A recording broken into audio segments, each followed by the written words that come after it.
আমরা এখন যাচ্ছি ইকোনমিক জোনের ভেতর দিয়ে সমুদ্র সৈকতে।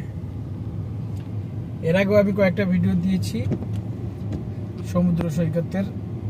আসলে এটা কক্সবাজারের মতো না, গুলিয়াখালীর চাইতে ওরকম না, এটা একটা ভিন্ন রকম স্বাদ আছে, কারণ মেরিন ড্রাইভ বা ডেকের পাশেই সমুদ্র দেখা যায়। আমরা সেদিকেই যাচ্ছি। আমরা এখন বসুন্ধরার পাশ দিয়ে এবং কি ইকোনমিক জোন বেজা এর মাঝে দিয়ে যে রোডটি গিয়েছে আমার প্রজেক্টের সামনে দিয়ে কোলগেটের সামনে টি সেকশন হয়ে যে রোডটি গিয়েছে সেই রোডের মধ্যে দিয়ে আমরা যাচ্ছি। সামনে এসকিউ কেবল কোম্পানি, এখানে বেশ কয়েকটা কোম্পানি অপারেশনে চলে গিয়েছে, বাকিগুলো আন্ডার কনস্ট্রাকশন আছে। মিনি সমুদ্র সৈকতের যদি আপনারা এটা টেস্ট নিতে চান তাহলে আপনারা ইকোনমিক জোন থেকে ঘুরে যেতে পারেন অর্থনৈতিক অঞ্চল মিরেশ্বরে। আর এটা আমার প্রতিদিনেরই পথ চলা, এমনকি আমার যে রেস্টুরেন্টে খেতে যাই সেটাও সমুদ্রের উপরে একের ঝুপড়ির মধ্যে, সেখানে সামুদ্রিক মাছ রান্না করা হয়, সেখানে খেতে যাই আমরা, প্রায় লাঞ্চ করতে যাই আমার কলিগদেরকে নিয়ে। তাছাড়া চা খেতে গেলে এসকিউ কেবলসের পাশে আমরা চা খেতে যাই। মানে এটা আমার কর্মস্থল, এই এলাকাটাই আমার কর্মস্থল বর্তমানে মিরেশ্বরে। একেবারে সুন্দর, শহরের যত কোলাহল সেগুলো ছেড়ে ধুলোবালিহীন, দূষিত বায়ুহীন, ধুলোবালুহীন বলা যাবে না, যেহেতু এখানে কনস্ট্রাকশন চলে এবং বালু ভরাট করে কাজ চলে, সে কারণেই ধুলোবালুহীন বললাম না, কিন্তু বললাম যে দূষিতহীন। কার্বন ডাইঅক্সাইডের পরিমাণ কম, অক্সিজেনের পরিমাণ বেশি বাতাসে। কিছুটা যখন শুষ্ক আবহাওয়া থাকে তখন এখানে বাতাসে ধুলির পরিমাণ থাকে, এছাড়া আর কিছুই না। আর যারা ইনভেস্ট করেছে দেশি বিদেশি কোম্পানিগুলো, তারা এখানে নিরিবিলিভাবেই মোটামুটি কাজ করছে। কিছুটা পলিটিক্যাল ইস্যু আছে, তবে অতটা না, সবাই ব্যবসা বাণিজ্য করে চলে এখানে। আমরা এখন এগিয়ে যাচ্ছি সেদিকে, আমি ড্রাইভ করছি। আজকে যেদিন আমি ভিডিও করতেছি সেদিন মহরম, আশুরা, মহরমের 1 তারিখ না 9 তারিখ, মহরমের 10 তারিখ। অনেকেই রোজা রেখেছে গতকালকেও আজকেও। দিন মহরমের 10 ছুটির দিন। এই জিহং এখানে একটা কোম্পানি, তারা তাদের প্রোডাকশন চালু করে দিয়েছে। সামনে পল্লী বিদ্যুতের নিজস্ব ভবন তৈরি করেছে, হাতের ডাইনে রয়েছে এসকিউ কেবলসের বিল্ডিং।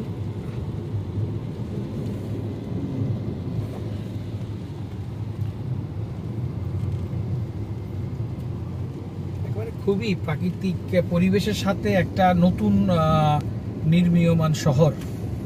আগামী দিনে যে এটা একটা বড় ব্যস্ত জায়গা হবে, ফ্যাক্টরি যেভাবে এখানে মাথা উঁচু করে দাঁড়াচ্ছে, এমনকি এলাকার লোকজন কাজ করছে, এখানে অনেকের কর্মসংস্থান হবে। ইঞ্জিনিয়ার থেকে শুরু করে কেমিস্ট, তারপরে বিবিএ, এমবিএ, ইঞ্জিনিয়ার, বিভিন্ন ফ্যাকাল্টির, তারপরে শ্রমিক, শ্রমজীবী মানুষ এখানে কাজ খেটে খাবে। বেশ সুন্দর একটি জায়গা। আমরা অল্প কিছুক্ষণের মধ্যে সমুদ্রে উঠে যাব।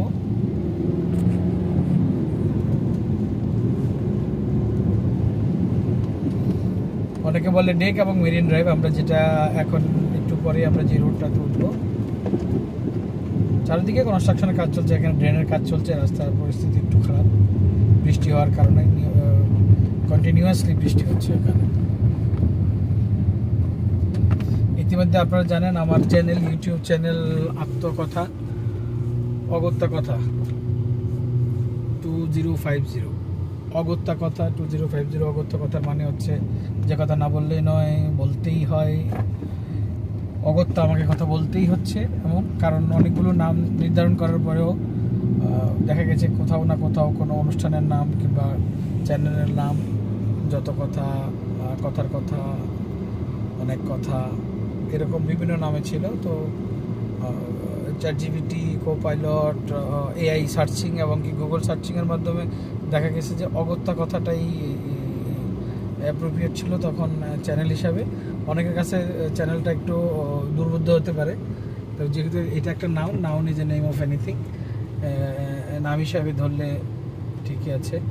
আশা করি একদিনই তো কোনো চ্যানেল দাঁড়ায় না, অনেক দিন সময় লাগবে। আপনারা যদি পাশে থাকেন, কাজের মাঝেই আমি বিভিন্ন কন্টেন্ট দেওয়ার চেষ্টা করি। কন্টেন্টগুলো এখনও পর্যন্ত আসলে তেমন মানের হয়েছে বলে বলবো না, বিভিন্ন বিষয় নিয়েই কথা বলি।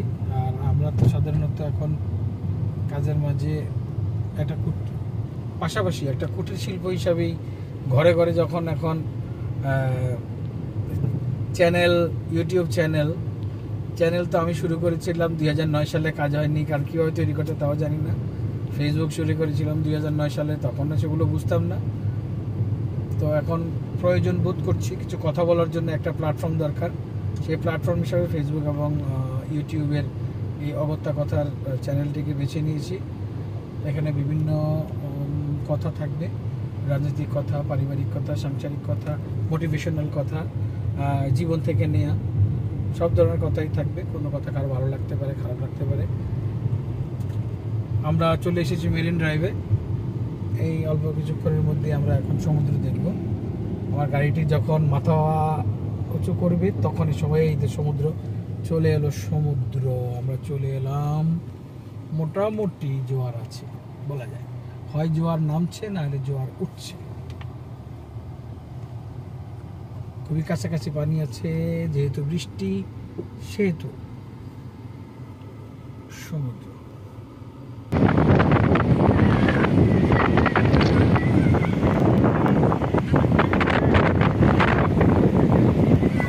ডিস্টার্ব করবো।